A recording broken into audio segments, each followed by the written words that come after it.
নমস্কার বন্ধুরা, নতুন একটা রেসিপিতে আপনাদের সকলকে স্বাগত। তো অবশ্যই আজকে রেসিপিটা প্রথম থেকে শেষ পর্যন্ত দেখবেন। আশা করছি আপনাদের খুব ভালো লাগবে। আপনাদের আমি আজকের ময়দার রুটি একদম নরম তুলতুলে হবে সেই রেসিপি করে দেখাবো। তো বন্ধুরা, প্রথমে আমি আমার যতটা লাগবে আমি পরিমাণ মতো ময়দা নিয়ে নিয়েছি। এবার একটু লবণ দিয়ে খুব ভালো করে আমি মিশিয়ে নিয়েছি। দেখুন বন্ধুরা, এবার আমি জল কিন্তু খুব ভালো করে টকবক করে ফুটিয়ে নিয়েছিলাম। তো সেই গরম জলটা দিয়ে কিন্তু আমি মাখবো। তো প্রথমে বন্ধুরা, এতটা গরম জল আমি হাত দিয়ে মাখতে পারবো না, তো সেই জন্য প্রথমে চামচ দিয়ে আমি ভালো করে একটু নাড়াচাড়া করে জলটা মিশিয়ে নেব। এইভাবে অল্প অল্প করে জল দিয়ে ভালো করে চামচ দিয়ে আগে একটু নাড়াচাড়া করে নিচ্ছি বন্ধুরা।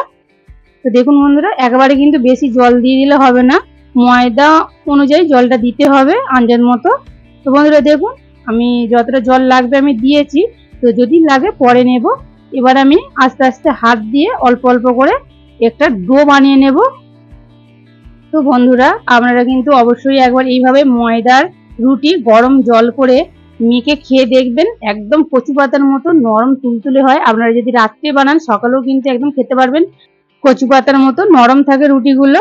তো বন্ধুরা দেখুন, আমি ঠিক অল্প অল্প করে আস্তে আস্তে কিন্তু ঠেসে ঠেসে একটা সুন্দর মসৃণ ডো বানিয়ে নিয়েছি। দেখুন বন্ধুরা, এইভাবে কিন্তু খুব সফট একটা ডো বানিয়ে নিতে হবে। আর একদম শক্ত করে মাখলে হবে না, একটু নরম করে মাখতে হবে।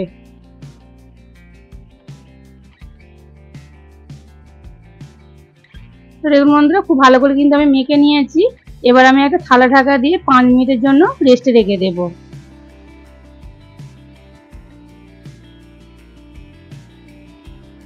তো বন্ধুরা, আজকের রেসিপিটা যদি আপনাদের ভালো লেগে থাকে তো অবশ্যই একটা লাইক করবেন, চ্যানেলটিকে সাবস্ক্রাইব করে পাশে থাকবেন, তো বন্ধুদের সঙ্গে শেয়ার করবেন। তো দেখুন বন্ধুরা, 5 মিনিট পর আমি ঢাকাটা খুলে নিয়েছি। দেখুন, আগের থেকে কিন্তু অনেকটাই নরম হয়ে গেছে, আপনারা দেখেই বুঝতে পারছেন। খুব গরম জল দিয়ে, যেহেতু ফুটানো জল দিয়ে মাখা হয়েছে, তো সেটা ঘেমে গিয়ে দেখুন বন্ধুরা আরো নরম হয়ে গেছে। ঠিক এইরকম নরম নরমই ভালো করে মাখতে হবে, তবেই কিন্তু রুটিগুলো ভালো হবে। এবার আমি লেচি কেটে নেব। তো দেখুন বন্ধুরা, আমি এইরকম সাইজ করে লেচিগুলো কেটে নিচ্ছি।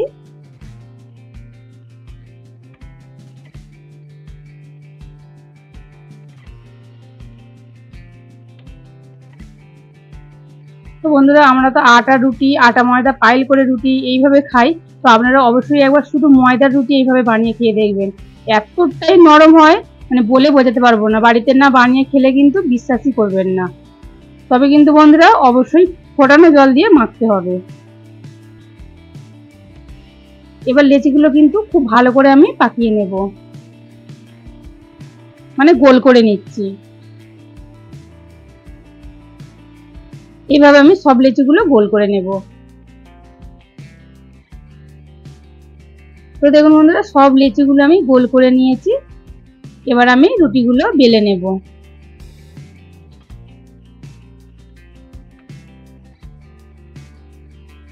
আমি একটা কাঠ বেলন নিয়ে নিয়েছি।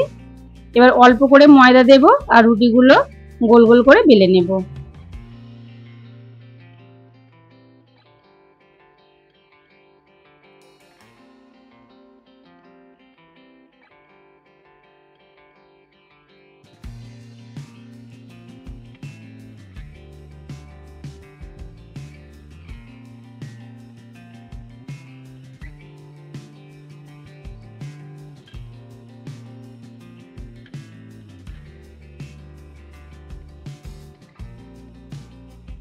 তো দেখুন, একটা রুটি কিন্তু বেলা হয়ে গেল, আপনাদের দেখিয়ে দিলাম।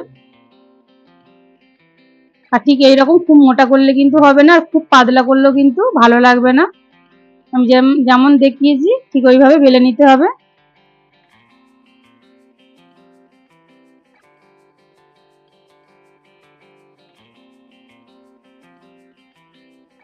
তো বন্ধুরা, আমি আপনাদের আরেকটা বেলে দেখিয়ে দিচ্ছি।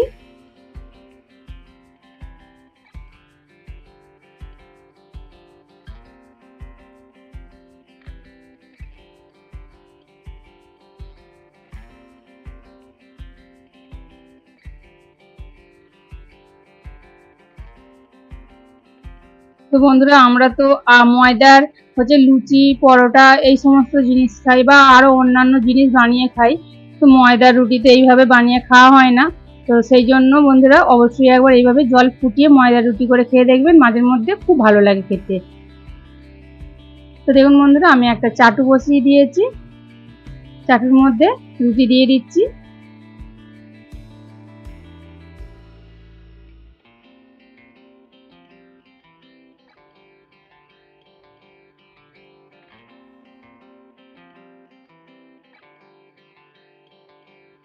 তো বন্ধুরা আমি এইভাবে এক এক করে রুটি দেব, আর অল্প একটা করে পিঠ পাবে আমি উল্টে দেব।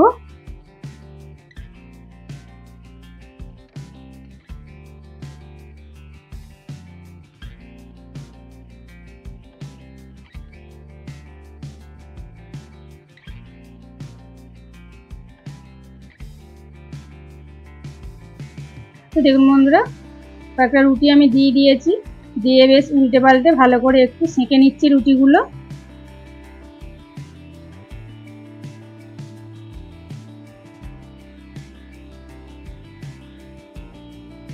তো দেখুন বন্ধুরা এপিট ওপিট ভালো করে একটু সেঁকে নিয়েছি। এবার রুটিগুলো কিন্তু আমি একটা বেরির সাহায্যে দেখুন বন্ধুরা ভালো করে সেঁকে নিচ্ছি। আর রুটিগুলো কিন্তু খুব ভালো ফোলে বন্ধুরা, দেখুন কত সুন্দর রুটিগুলো ফুলছে। তো বন্ধুরা সব রুটিগুলো কিন্তু খুব ভালোভাবে ফুলেছে। তো যত ভালো করে কিন্তু মাখবেন রুটিগুলো অবশ্যই কিন্তু খুব ভালোভাবে ফুলবে। তো বন্ধুরা এইভাবে আমি সব রুটিগুলো তৈরি করে তারপর আপনাদের আমি দেখাচ্ছি।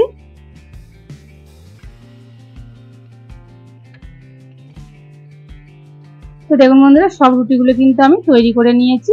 আর দেখুন বন্ধুরা কতটা সফট হয়েছে, দেখুন একদম নরম। দেখুন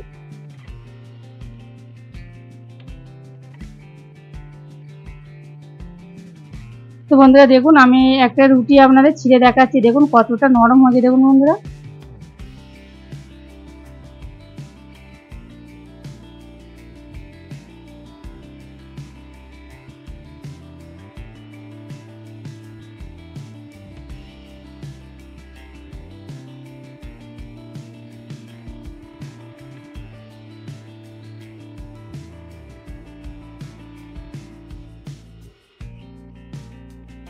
তো বন্ধুরা অবশ্যই আপনারা একবার এইভাবে ময়দার রুটি বাড়িতে বানিয়ে খেয়ে দেখবেন, তারপর আমাকে কমেন্ট করে জানাবেন। তো বন্ধুরা দেখা হচ্ছে অন্য কোনো একটা রেসিপি নিয়ে। ততক্ষণ ভালো থাকুন, সুস্থ থাকুন, সাবধানে থাকুন।